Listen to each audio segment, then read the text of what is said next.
The safety of the pilot and the life of the aeroplane depend on the reliability of the airframe and its engine. Freedom from breakdown can only be obtained by frequent and regular inspection. Efficient maintenance depends not only on the skill and diligence of the airmen, but on the interest and supervision shown by the officers and NCOs. So that the work may be done efficiently and quickly, a maintenance schedule has been prepared for each type of aeroplane. It describes the maintenance routine which is normally required.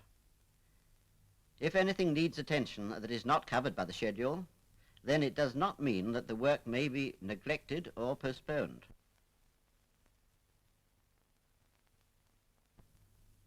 This is so important that I shall read the actual Air Ministry instructions. The schedule is not to be interpreted as absolving any persons concerned from the responsibility of acquainting themselves with or acting upon any circumstances indicating the necessity for additional work. The schedule defines what is to be inspected more frequently than others. In this film, the daily inspection only is described. There are other inspections which must be made between flights, after every 30 hours, 60 hours, and 240 hours. For the purpose of reference, the aeroplane is divided into a number of assembly groups, each distinguished by reference letters, such as UC for undercarriage and PP for power plant. These groups are subdivided, each subdivision being given a number, which denotes a specific operation. An aeroplane maintenance form is provided for each aeroplane. This is kept in the flight office. It is known as Form 700. On the inside covers are directions for use. The daily inspection certificate is printed inside. This certificate shows that the daily inspections have been duly completed. It is initialed by the flight rigger, flight mechanic, instrument repairer, wireless operator, electrician, and armorer. The flight NCO countersigns it, signifying that he is satisfied that all the inspections have been properly carried out. It is also countersigned by the pilot before the aeroplane leaves the ground. The middle page contains the change of serviceability and repair log, a record of all repairs, modifications, and replacements. The periodical inspection certificate refers to the 30-hour, 60-hour, and so on inspections.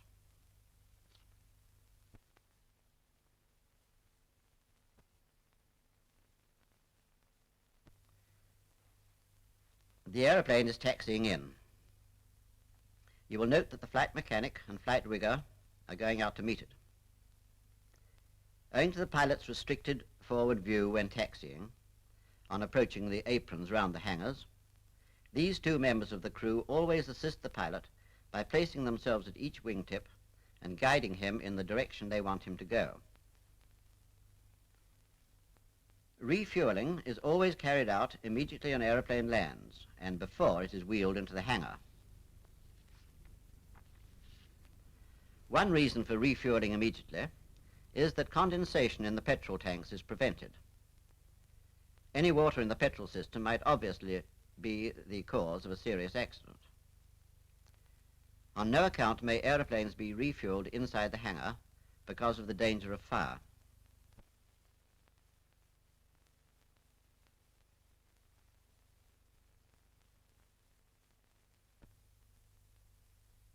The aeroplane's crew take charge and wheel it into the hangar.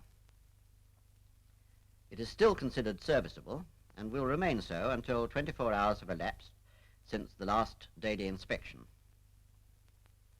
A between-flight inspection is carried out after every flight, the details of which are not entered on the maintenance form. flight mechanic is now seeing how much oil is in the oil tank. The oil level is determined by the position of the filler cap, which is so placed that it automatically provides sufficient airspace above it to allow for oil pumped out of the engine by the scavenge pump and for the expansion and frothing of the oil at high temperatures. And the flight mechanic fills up to the level of the cap. Normally, the undersurfaces of the main plane, the wheel recesses, and the oleo legs are cleaned each day with a clean rag to remove grit or mud which handicap the retraction of the undercarriage. Mud splashed up by the wheels is more difficult to remove after it is dry. Oil is easier to remove while the engine is still warm. Petrol must never be used for cleaning purposes. This film is intended to show how a typical daily inspection is carried out.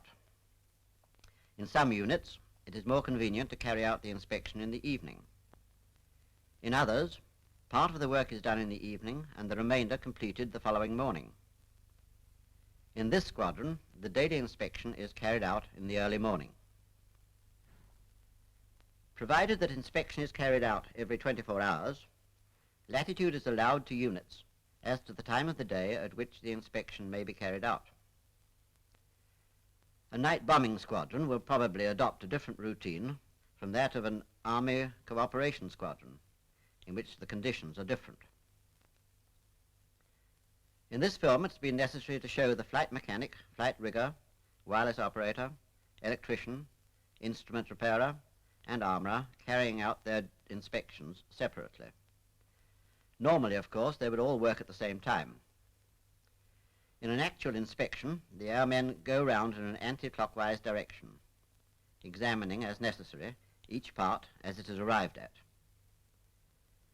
For the sake of clearness, this procedure has not been adopted in the film. Instead, the inspection in each case, such as UC or undercarriage, is completed before another group is started on.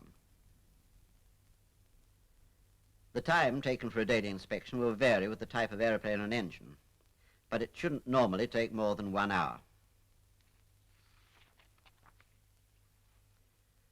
Schedules are only issued for guidance, and the CO of a unit may adopt them as they stand, or amend them or modify them to suit peculiar local conditions.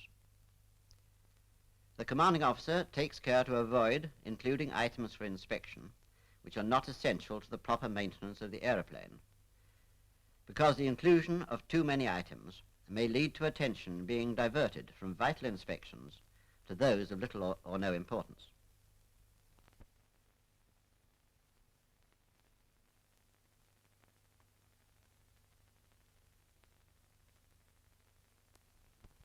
We start off with the rigger's inspection.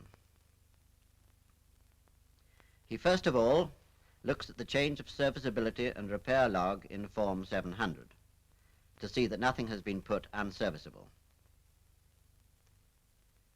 Then he positions himself well in front of the aeroplane so that he can get a rapid general view of it. Thus he gets an immediate impression of the trim. A tire down, low pressure in one of the oleo legs, or other faults will be noticed at once.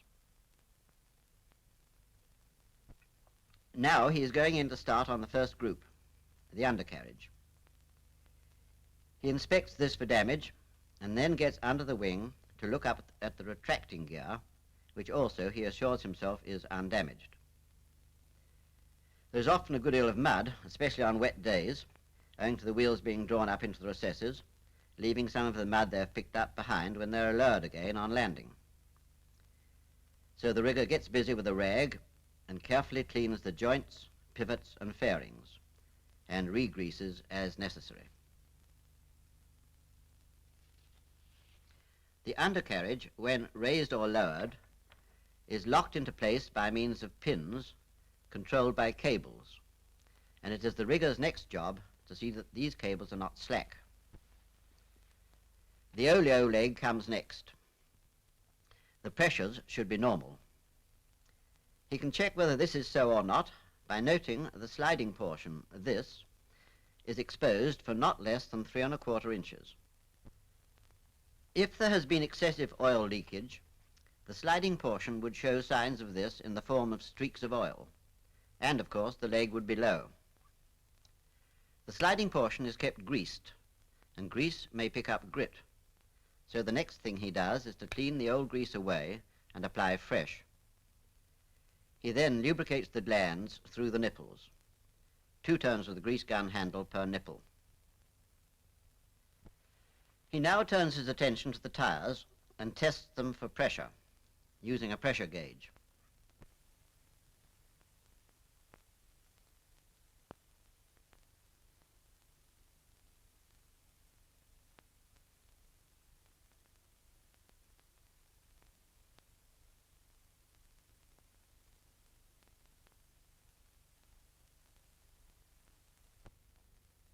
Now the outside of the tires for damage. This is a very important part of the inspection, as at the high speed at which the Spitfire lands, a weak tire may be the cause of a serious accident. That finishes the rigger's undercarriage inspection. The next part of the aeroplane to be done is the cockpit.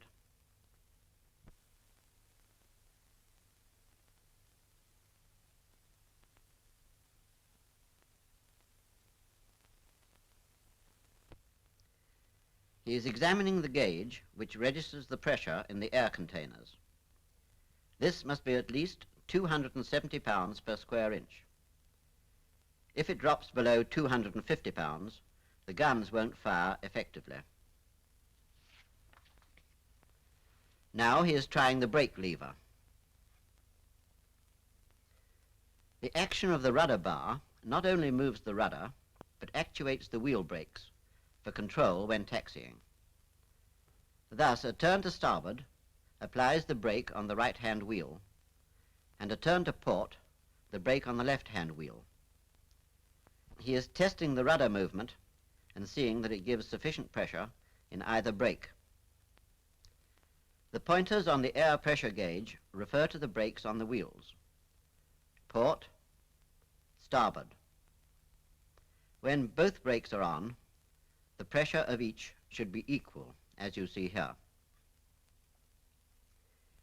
He leaves the parking brake on. Thus he keeps the aeroplane still for the rest of the inspection. He will check the pressure gauge when he has finished his inspection to see that the air pressure has been properly maintained in the system. That is to say, if the gauge drops back, it'll show him there's a leak somewhere calling for further investigation. Now he operates the control column and makes sure that the elevator has a full and free movement, and the same with the ailerons.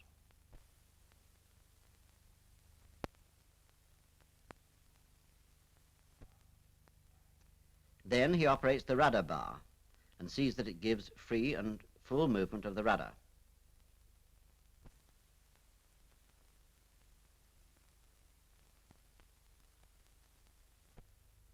Note these tabs on the elevator and rudder. They are the trimming tabs. Their position is controlled by these 2 wheels. This one controls the elevator tab, which gives the aeroplane nose trim. In order that the rigger can watch its movement from the cockpit, he lifts the elevator, which brings the tab into his view. He now operates the control and sees that it has full and free movement. Likewise, the rudder trimming tab. He operates the rudder bar until he can see the tab clearly, and then tests out the control for full and free movement, in both cases seeing that the play is not excessive. He now checks up the nose trim indicator and sees that it agrees with the position of the elevator tab control. He operates the landing flaps.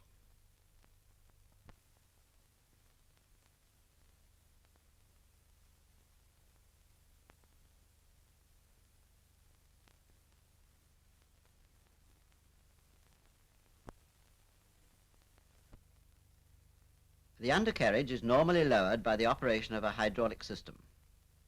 But should this, for any reason, be out of action, there is an emergency system controlled by this lever, which is sealed up. The rigger must see that the wire sealing the emergency system is intact. For if it had been used, it means that the hydraulic system has failed and will have to be dismantled, cleaned, inspected, and refilled. While still in the cockpit, he inspects the safety harness attachments for security. He pulls the harness shoulder straps and sees that the release gear works properly. He next examines the hood and windscreen and sees that they are clean and free from cracks.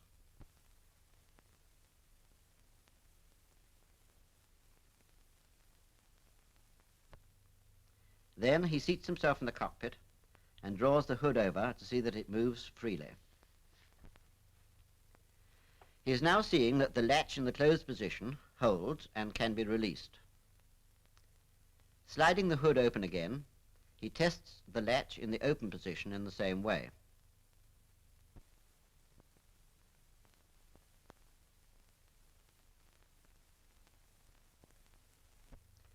That finishes his inspection so far as the cockpit is concerned, and he now turns his attention to the fuselage, which he inspects for dents and cracks, particularly on the underside. This brings him to the tail unit, and he examines the surfaces of the fin and tailplane for damage. Then the fabric coverings of the rudder, elevators, and trimming tabs for damage and loose stringing.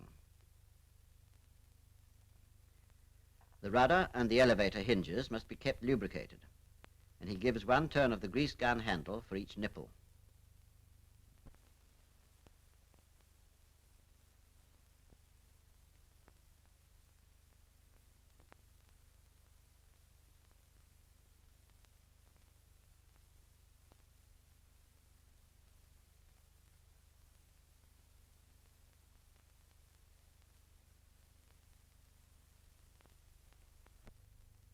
He ends his inspection of the tail unit group at the tail wheel.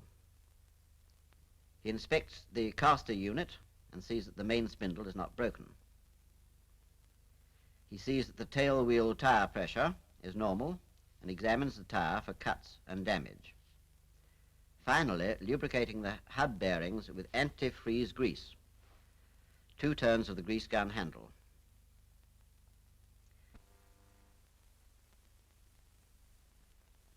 Now he goes to the main plane and inspects its skin for dents, cracks, or loose rivets, which will be detected by cracks in the paint.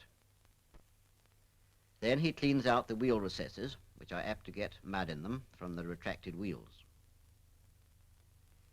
He examines the wing flaps for damage and distortion.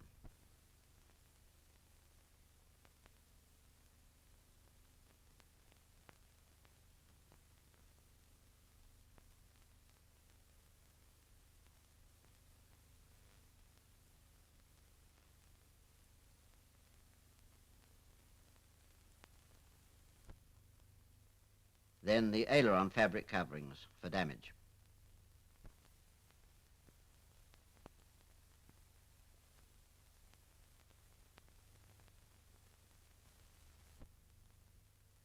The rigger has nearly finished now. He sees that all cowling, panels, and inspection doors are securely fastened and gives a final look round to see that he hasn't left any rags about. You remember that at the beginning of his inspection he left the parking brake on so that he could check the system for leakage. Now he has another look at the pressure gauge and finds the system in order. The rigger has now completed his part of the daily inspection. All that remains to do is to complete and sign the maintenance form.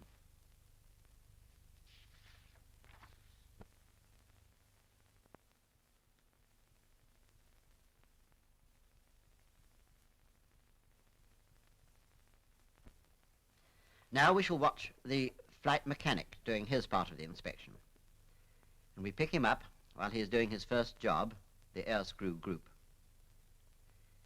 He, like the rigger, will have referred to the change of serviceability and repair log before starting his inspection, as do the other tradesmen. When the air screws are operated over loose aerodrome surfaces, or in wind or hail, the edges of the blades may become pitted or ragged. This encourages the development of fatigue cracks, and failure may result. It is therefore important that the NCO's attention should be directed to any deep pits or ragging of the blade edges.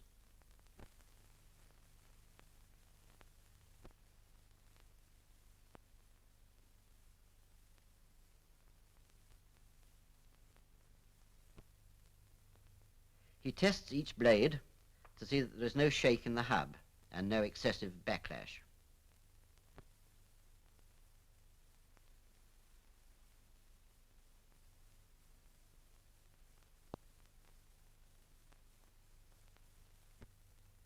The spinner must be secure and free from cracks.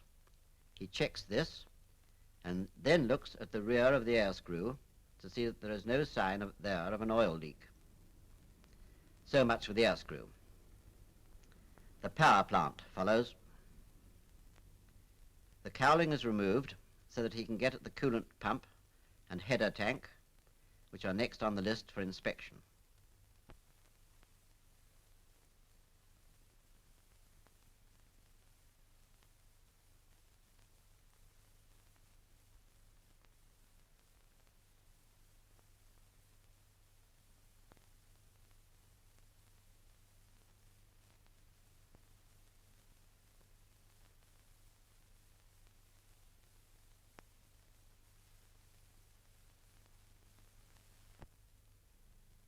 He examines the coolant pump for leakage at the gland and gives the greaser not more than half a turn. Should there be any leakage at the gland, he makes any adjustment necessary. The gland nut must be turned by hand only, and this must be done when the engine is warm. Checking the level of the coolant in the header tank, however, must be done when the engine is cold. Ethylene glycol is the coolant used. The system should be filled to the level of the filler cap, which is so placed that it automatically provides sufficient airspace above it to allow for expansion.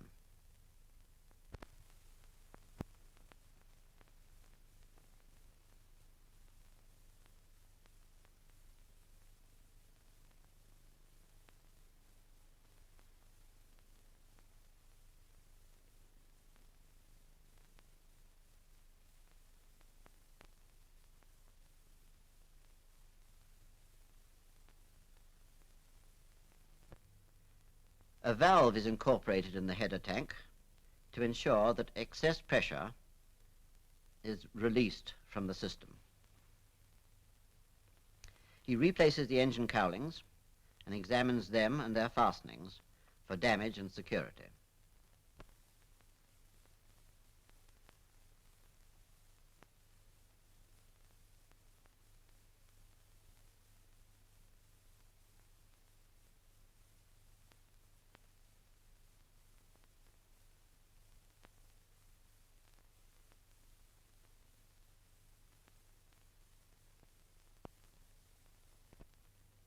He then gets into the cockpit. He has satisfied himself that the tanks are full, and he operates the switches of the fuel contents gauge for each tank to see that they register correctly.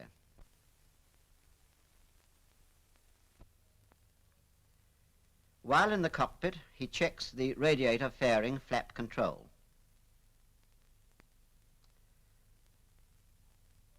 So far as the fuselage is concerned, the point for examination is the fuel tank, to see that the filler caps are properly secure and that the vent system is clear.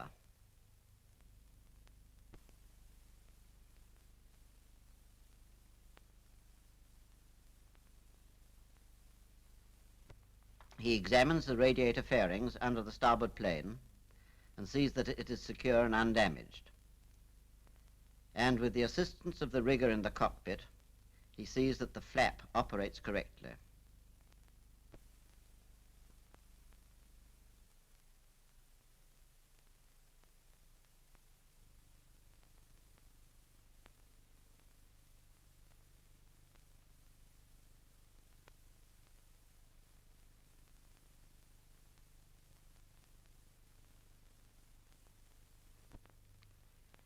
He inspects the oil cooler to see that it is not fouled or leaking.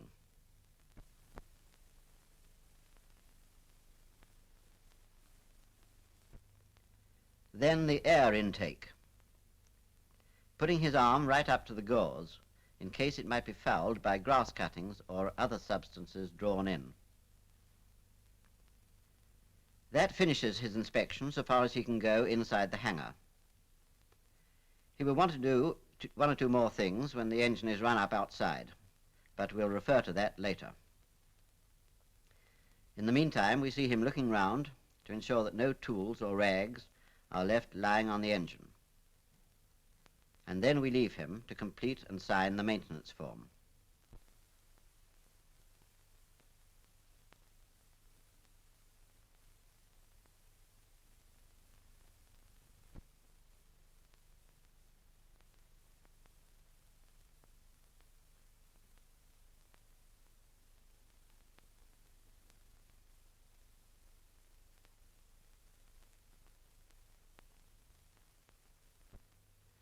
The armourer starts his inspection by seeing that the firing button on the control column is in the safe position. He should then ascertain that the guns are unloaded and the ammunition containers empty or removed. Here he is unloading one of the guns by removing a round from its breech.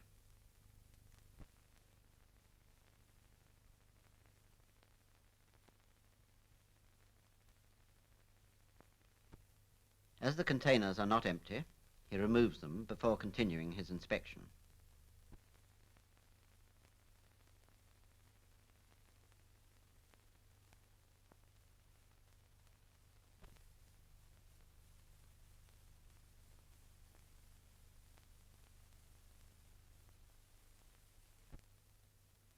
Then he checks the operation of the firing button for the Browning guns and ensures that fire and safe and rear sear release units are operating correctly.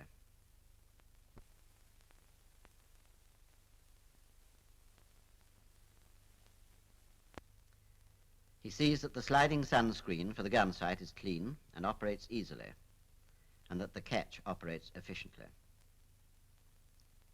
He sees that the GM2 or GM3 reflector sight is illuminating correctly, and that the dimmer switch is operating efficiently, and checks for deterioration of the graticule.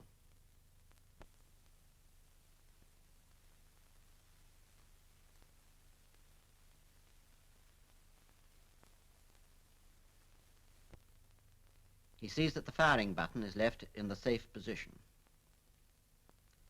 If the guns have not been fired, he inspects them for security, pulls back the breech block, and pulls through the barrel with a cleaning rod and 4x2. If the guns had been fired, he would remove the recoiling portions and clean them with a dry rag, de-nickel the barrels and gauge them, then oil and reassemble.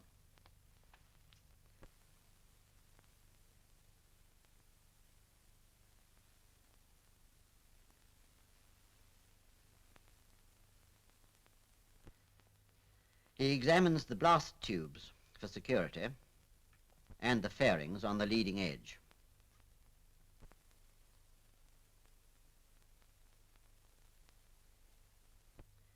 Lastly, he ensures that the magazine doors and gun panels register correctly and are properly secured.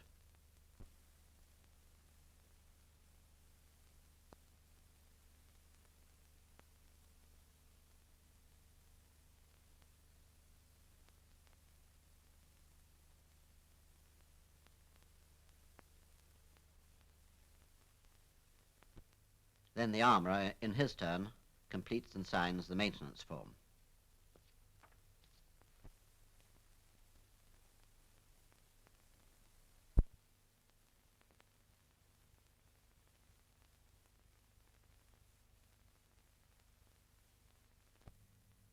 The routine of the daily inspection of the wireless operator starts in the cockpit.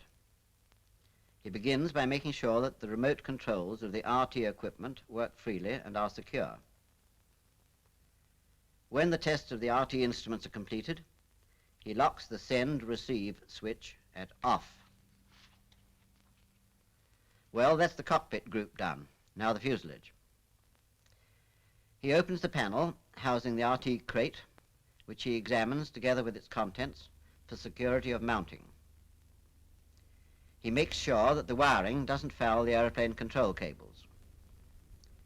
He sees that the 3-point plug for the mic-tel circuit is inserted in the correct socket.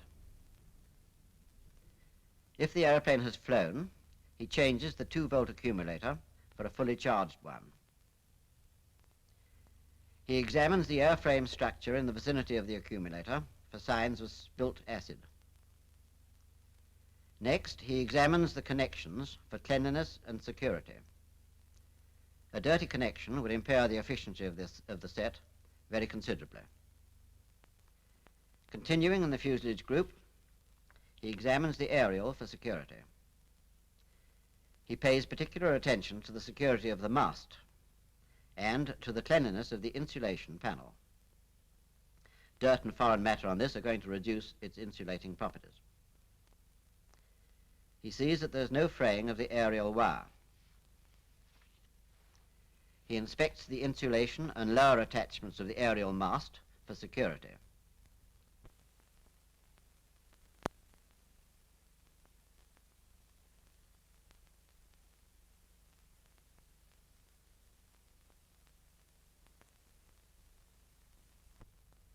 And then goes to the tail unit and sees that the aerial insulator and attachments are secure.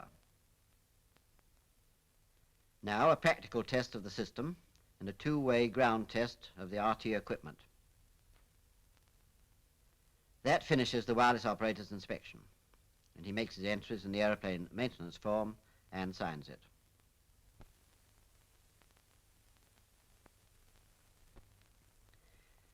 The daily inspection of the electrician is an important one. His responsibility is on the increase with modern aeroplane equipment. He starts by examining the engine-driven generator, the mounting, drive, and the air cooling pipes for security.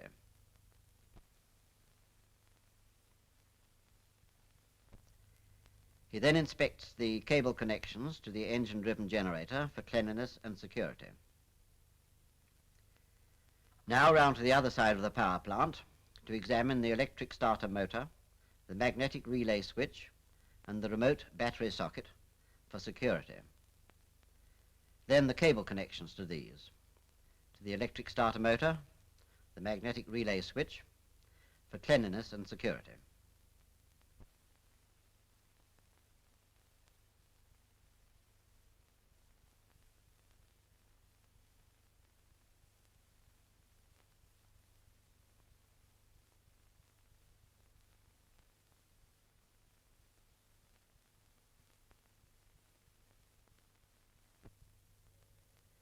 In the cockpit, he sees that the visual and audible undercarriage warning indicators and their connections are secure.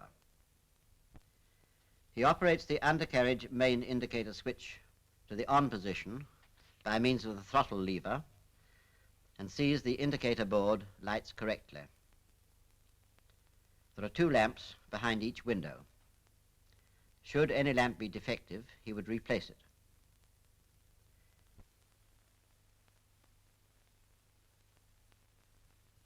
He tests the working of the blind for night use.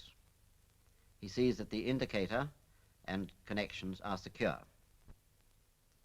He tests the working of the audible warning by manipulating the switch in the undercarriage.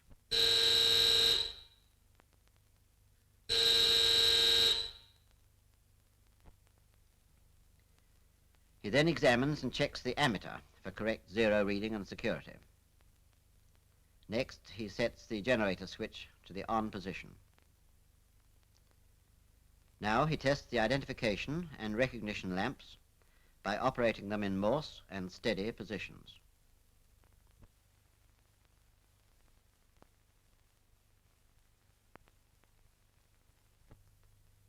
Next, he ensures that the lamp in the gun sight dimmer screen is operating correctly.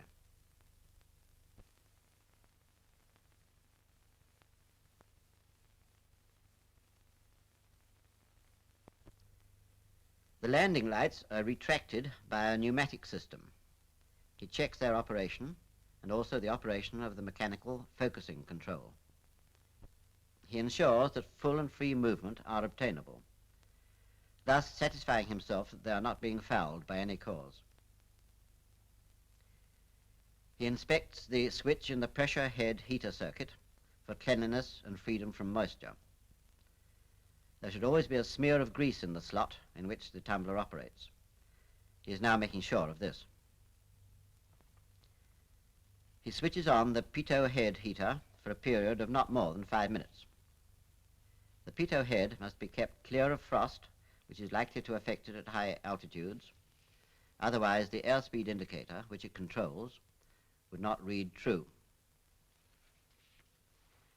The electrician gets out of the cockpit and tries the head, obviously warm, showing that the heater element is serviceable. All tests in the cockpit group having been completed satisfactorily, he sees that the electric switches are in the off position. The fuselage is his next group. He examines the 12-volt accumulator for security and sees that the securing bolts have the nuts locked. If an accumulator is not installed, the leads should be connected to the dummy terminal block, this.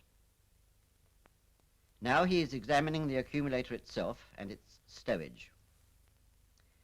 He examines the adjacent airframe structure for signs of acid leakage and finds all in order. If he found any signs of corrosion, he would report them to the flight NCO.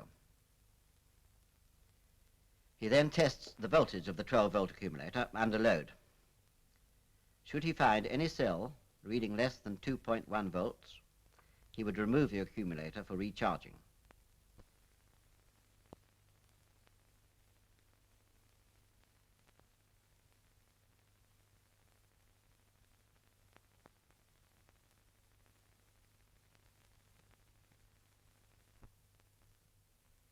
He checks the fuel gauges on all tanks to see that the electrical system is functioning correctly. He is now going round to ensure that all lamps and electrical equipment are securely fixed to the aeroplane.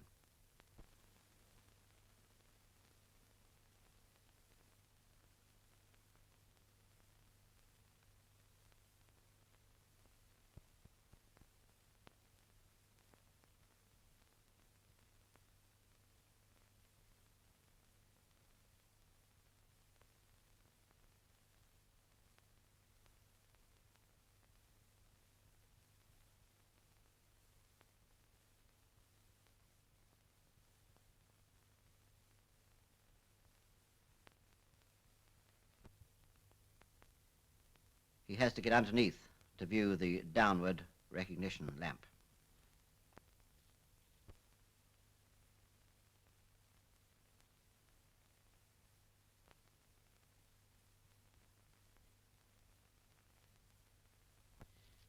He tests the navigation lights by operating the switch.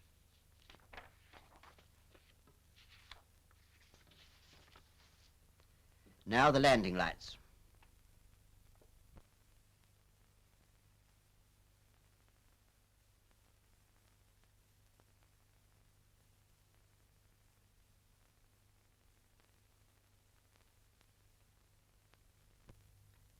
Now the cockpit lighting.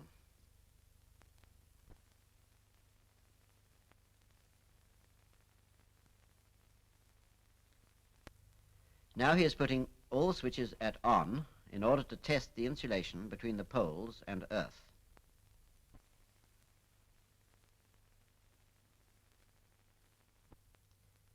After that test has been completed, the electrician's inspection is finished, and he proceeds to make his entries in the aeroplane maintenance form and sign it. We shall next watch the instrument repairer's inspection. Seated in the cockpit, he checks the 0 setting of the rate of climb indicator.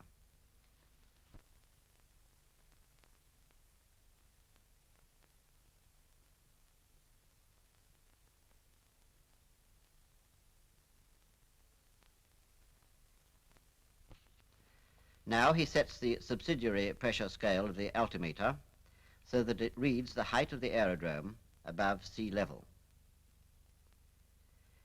He tests the blind flying panel for security and the anti-vibration devices for signs of broken springs.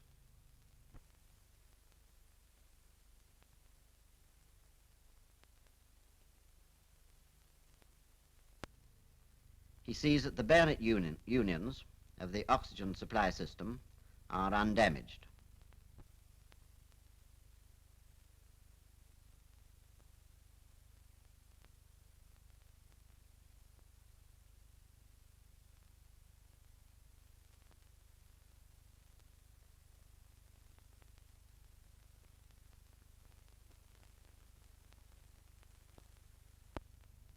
Next, he checks the contents of the oxygen cylinder.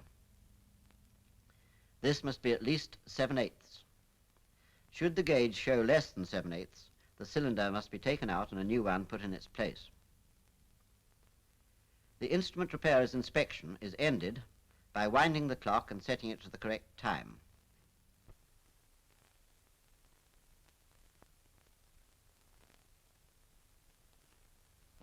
After which, he makes the necessary entries in the aeroplane's maintenance form and signs it.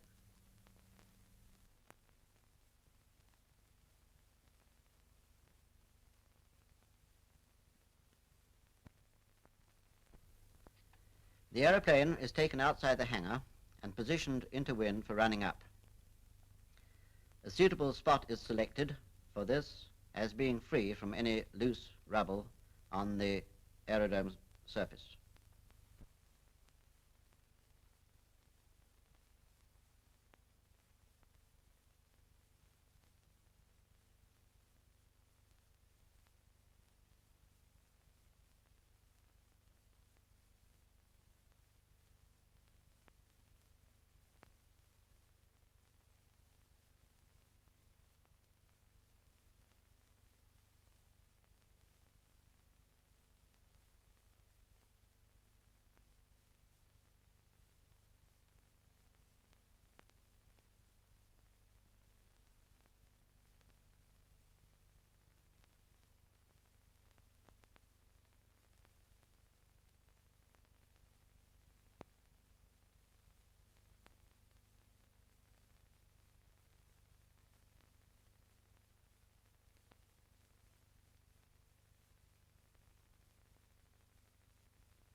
Before running up, chocks are placed in front of the wheels.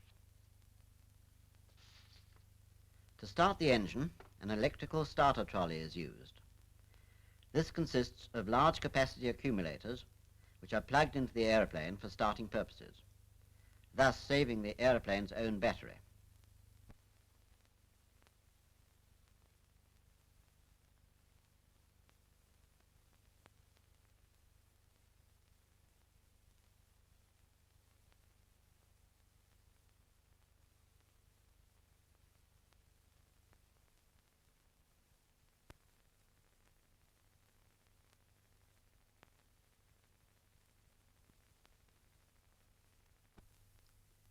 The flight mechanic takes this opportunity to observe the exhaust gases for signs of coolant leak.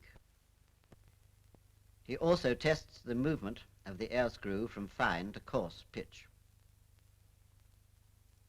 While the engine is running up, he has an opportunity to test the oil pressure, boost gauge, oil temperature, radiator temperature, fuel, RPM, drop-in revs in port and starboard magnetos, and the voltmeter. The pilot takes his seat in the cockpit, and the fitter does up his safety harness, which must always be secured before flying.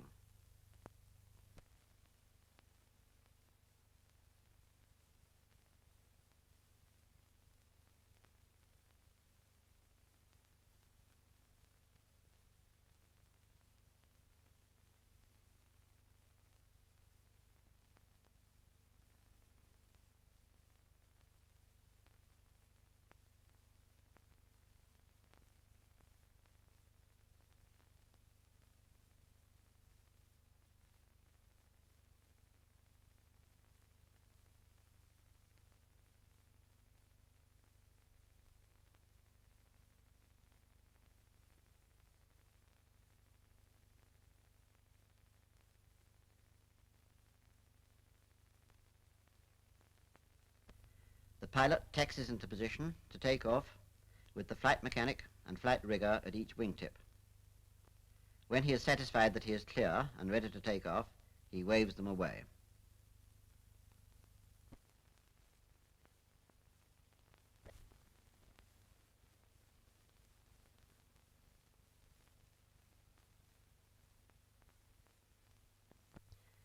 Of necessity, the routine of the daily inspection should and must come to be an almost mechanical performance. But those who are responsible for carrying it out should bring to the work minds that are alert and capable of noticing the smallest defect which may have occurred. The efficiency of the Royal Air Force is second to none. It is your duty to see that as far as lies in your power, this efficiency remains unimpaired.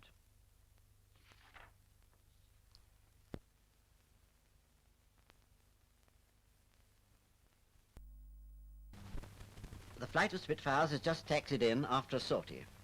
The crews, approaching from behind, are at the wingtips, fitted to port and rigger to starboard. As soon as the engines have stopped, the tanker comes up from behind to refuel.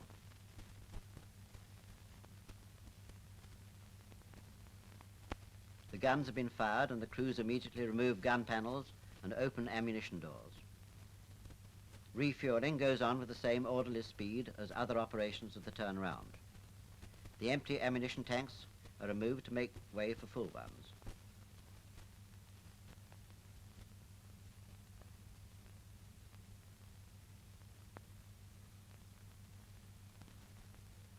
The gun is uncocked and the armourer pulls through the barrel.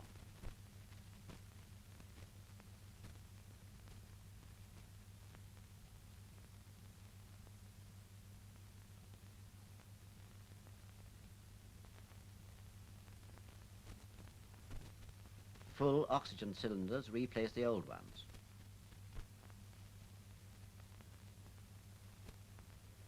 As the ammunition trolley passes along, no time is lost in the distribution of full ammunition tanks.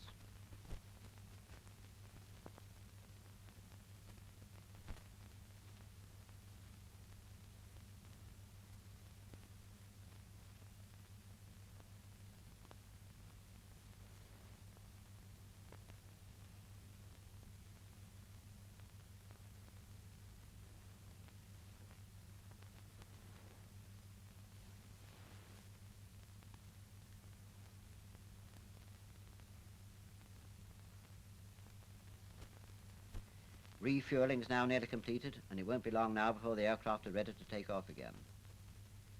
The new ammunition tanks are loaded in, and the canvas leads threaded through the swan necks.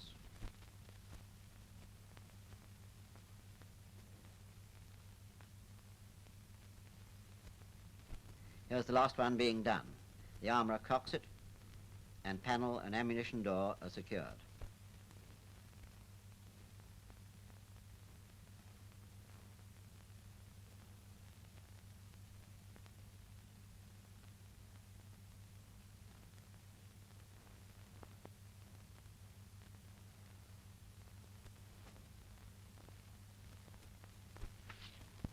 He reports to the pilot, guns loaded and cocked.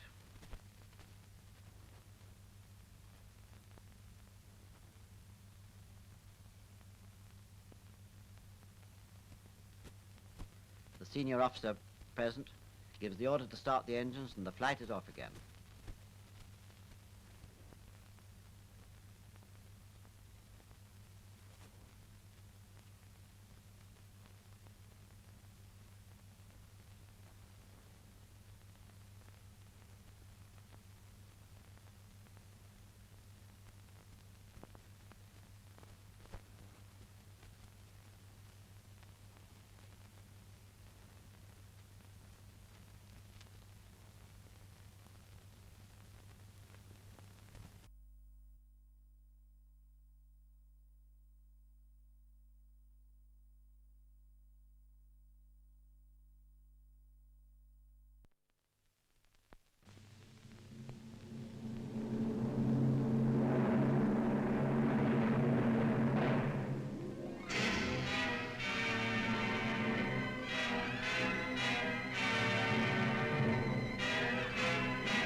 Fighter pilot. The words convey something of the spirit that lies in our squadrons. Something young and vigorous, decisive, wanting action at once and finding its expression in the struggle going on daily over our southeastern shores. In many newsreels, you have seen pictures of fighter aerodromes, thick with aircraft towards which a swarm of mechanics and fighter pilots is making a determined rush. You have been shown in other films the organization which controls the movements of the fighters in the air.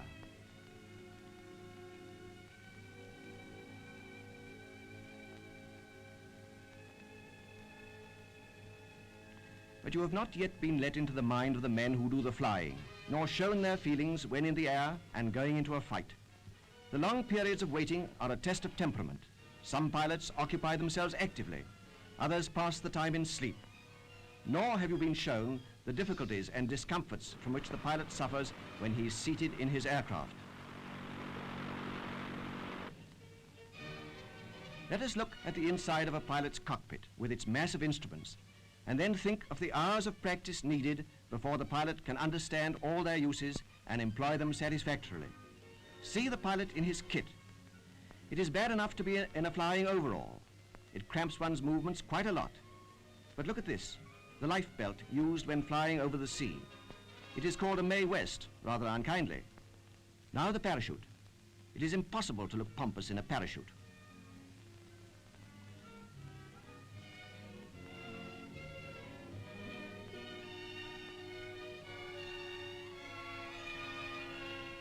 And now, having got our pilot into his seat, complete with cap, goggles, and the rest of the outfit, we have got to lash him in there so that he will not fall out.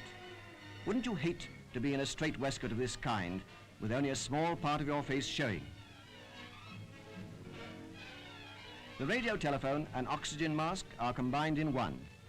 This has to be firmly clamped across the pilot's face so that only the sound of his speech shall get into the microphone, and also to prevent the oxygen leaking out and wasting itself.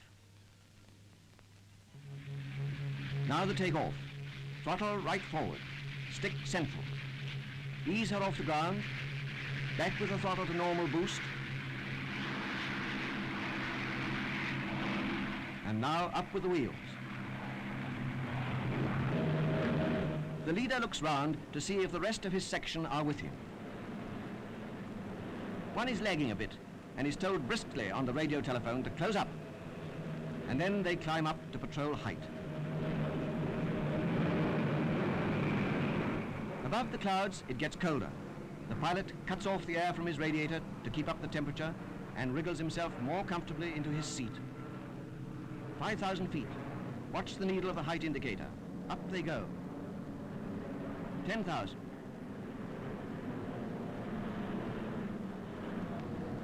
Still higher, 15,000. 20,000. The rear aircraft of the formation weave about so as to keep an eye on possible enemy attacks from the back.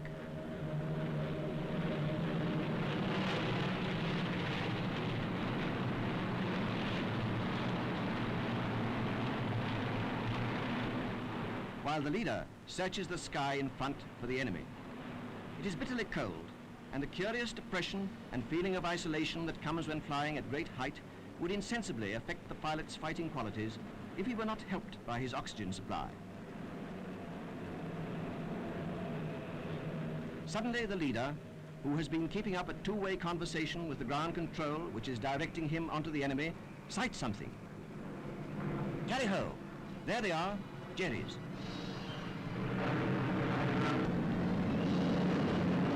He fires. There's a stream of lead from the guns, and he's got him. That's one down.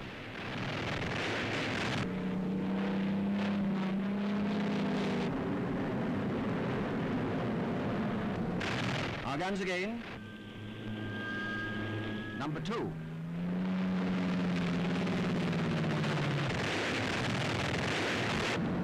Jerry's bailed out.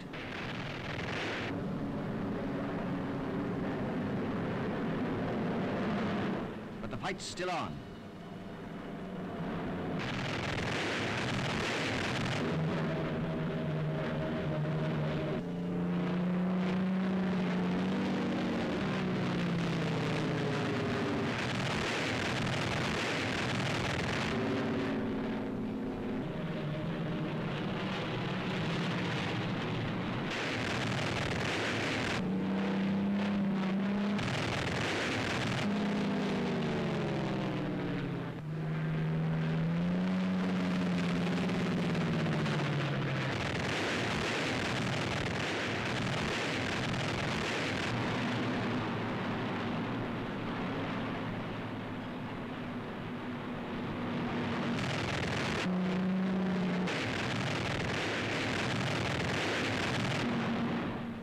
And that's that.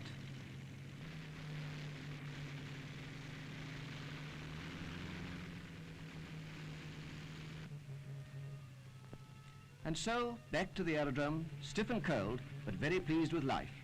The pilot is brought back to realities by depressed-looking airmen pointing to a large hole in the wing, the inference being that he is a bad pilot to allow himself to be shot up. When you read in your morning paper that our fighters have brought down 10 or 20 enemy aircraft, please visualize what you have seen today. Wish them luck, happy landings, and a good rest after labor.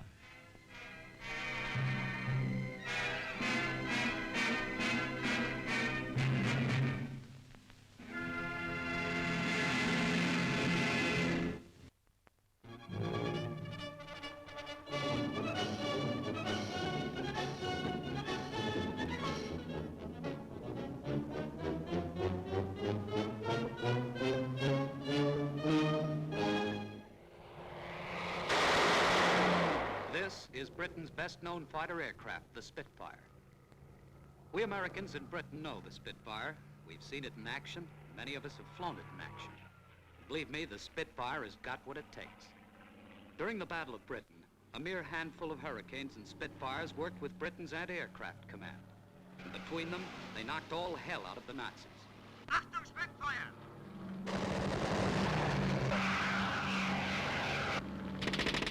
In 3 short months, during daylight, 2,375 would-be invaders found a last resting place in the waters of the English Channel or in England's green fields. By bitter experience, Nazi pilots learned to know the Spitfire shape. And the average Britisher knew and welcomed the Spitfire sound.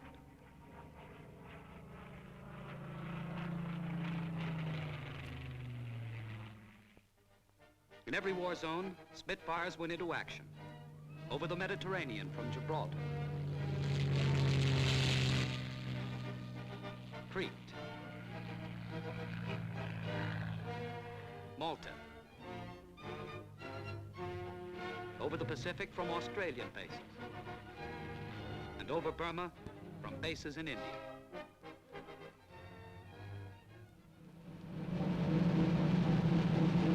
Then came D-Day. The Festung Europa, Hitler's European fortress, began to crumble. And again, Spitfires were on the job in overwhelming force. They were among the first Allied aircraft to land on the soil of liberated France. And soon they were in the air again, pressing home the attack.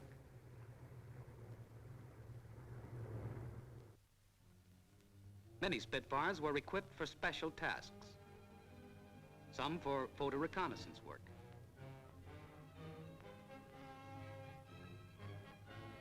Some for bombing on special missions. And in 1944, Spitfire pilots had an assignment after their own hearts. The Battle of Southern England was on. Hundreds of flying bombs fell to the cannon of Spitfire interceptors.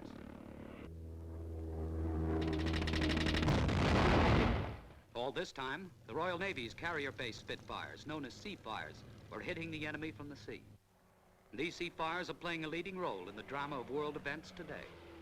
They came into the limelight with a smash hit, the first Allied victory in Italy. And it was in Italy that the story of the Spitfire really began. Here, 16 years earlier, a peaceful victory was won for Britain by Supermarine monoplanes. Listen to this story of the evolution of the Spitfire. It's the simple story of a great job of work. In 1927, the RAF won the Schneider Trophy contest for the first time with S5. In 1929, S6 was the winner, the first aircraft in the world to exceed 400 miles an hour.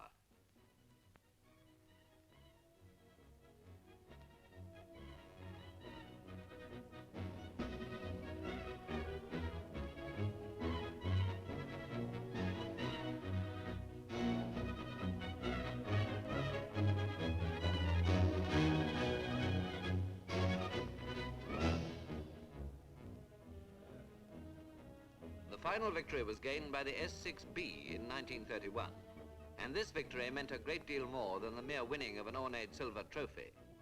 Here was the basic design from which the modern Spitfire was created: clean lines and tremendous engine power.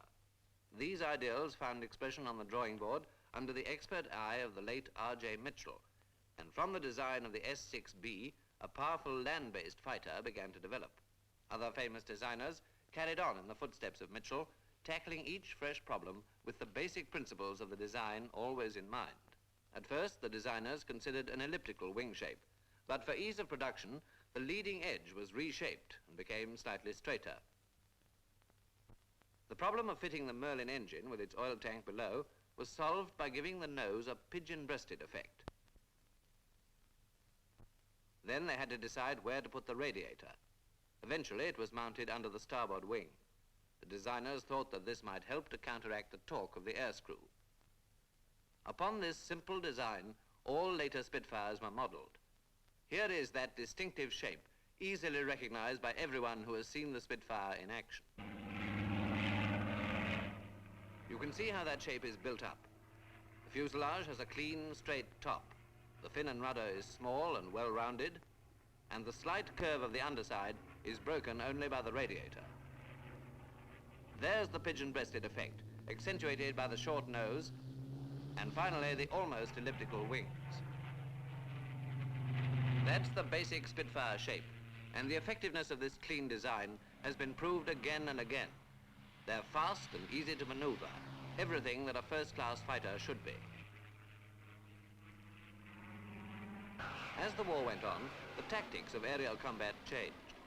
The need for specialized fighter aircraft became more urgent. First, extra armament was needed. The lines of Spitfire 1 remained unchanged in the next important mark, but cannon were added, originally 4, but later usually 2. And so Spitfire 5 appeared, armed with the extra firepower needed for the job. Later, the wings of the Mark V were clipped to give better maneuverability at low altitudes. That's how the present Spitfire 5 was evolved. She's essentially the same as Spitfires 1 and 2, but for the squared-off wingtips, and most versions will be seen with cannon mounted on the wings.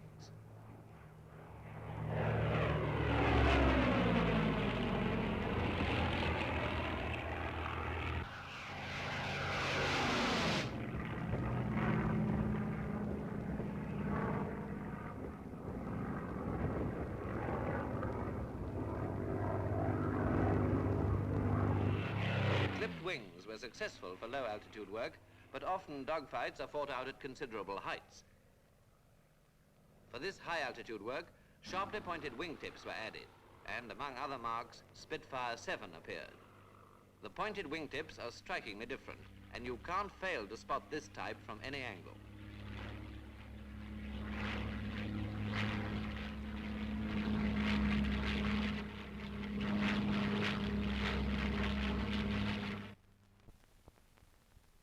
Meanwhile, the designers were tackling new problems. More speed was demanded, and more changes in design had to be made when the Merlin 61 engine was fitted. A longer nose was built to accommodate this new engine and its two-stage supercharger and intercooler. The pigeon breast began to disappear.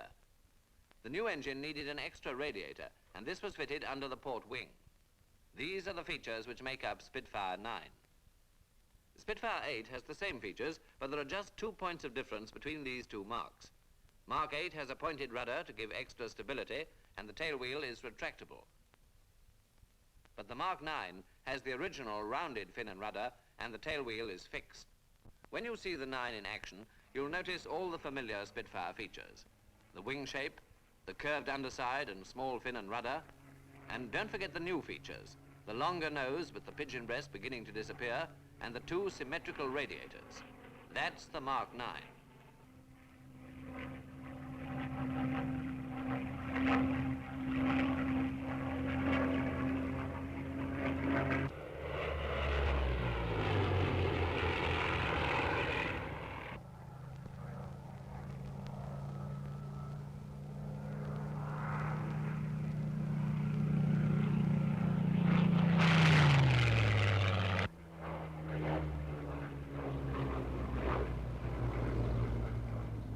While these newer Spitfires carried on with the good work, more developments were taking shape on the drawing board. Greater engine power is always in demand, and in the Mark 8, we saw that an attempt was made to increase stability by increasing the rudder area. This was successful, but in the Mark 14, a completely redesigned fin and rudder was essential, for the Mark 14 had an even more powerful Rolls-Griffin engine, also with a two-stage supercharger and intercooler. To accommodate this new engine and its intercooler, the nose was lengthened again and a bigger spinner was needed. The nose curved down slightly to the spinner, the pigeon-breasted effect now almost disappeared, and of course with the more powerful engine, the two radiators had to be enlarged. So that's Spitfire 14. She's slightly larger and even faster than her predecessors and was designed to meet the constant demand for more speed. Let's watch the 14 in action. For Europe's D-Day, this new fighter put on war paint. But even without the war paint, they knew her over there by the familiar Spitfire shape. Look for the larger spinner and longer nose, the new fin and rudder and the bigger radiators, in this case with a drop tank in between, and you'll know that this one is Spitfire 14.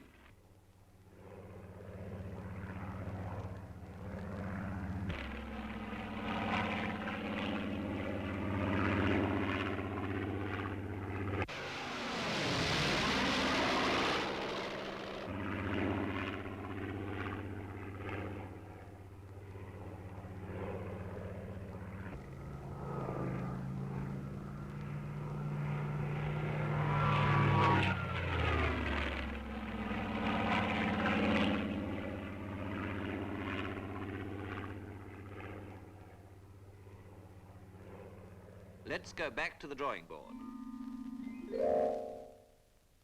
From Spitfire 14, another development soon followed, and another mark was added to the long list of Spitfire types, Mark 21.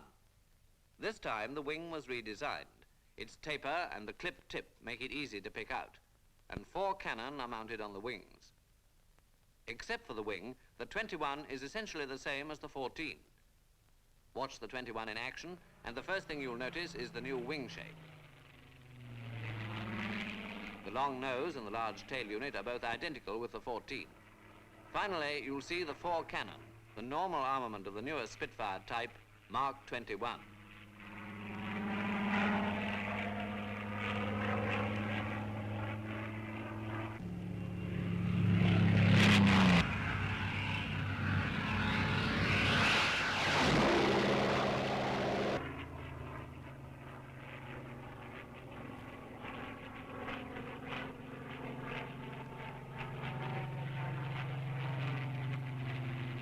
During the war, these fighters have been developed to meet the needs of the moment. Already, new carrier-based Seafires are upholding the Spitfire tradition in many theaters of war. Spitfires and Seafires have been developing along parallel lines, and here's one of the newest Seafires, Seafire 15, adapted for its special work with the Royal Navy. Straight away, you'll notice many of the Spitfire recognition features you've heard about already. There's the pointed fin and rudder like Spitfire 8. And there's the long nose, designed to take the Griffin engine. Seafire 15 has 2 radiators, like all the later Spitfires. But here's something new, a blister cockpit cover, which has meant redesigning the top of the fuselage behind it. You can see what a difference it makes, especially when combined with the slight droop of the Griffin engine nose. This new cockpit cover won't be seen on all Seafire 15s, but nearly all future Seafires and Spitfires will have it.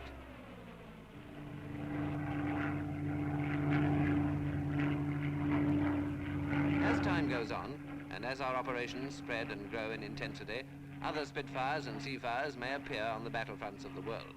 But the basic characteristics will still be there. Remember the original Spitfire features, and you'll always recognize the new marks.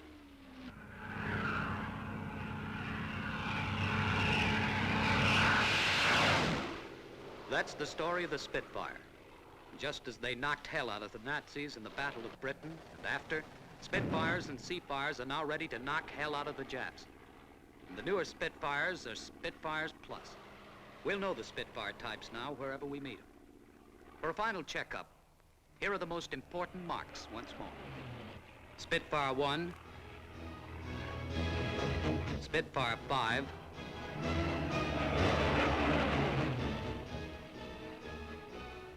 Spitfire 9, the 14, the 21,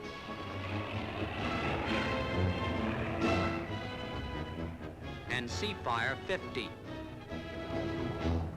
Whether you can remember each separate mark or not, you can't go wrong.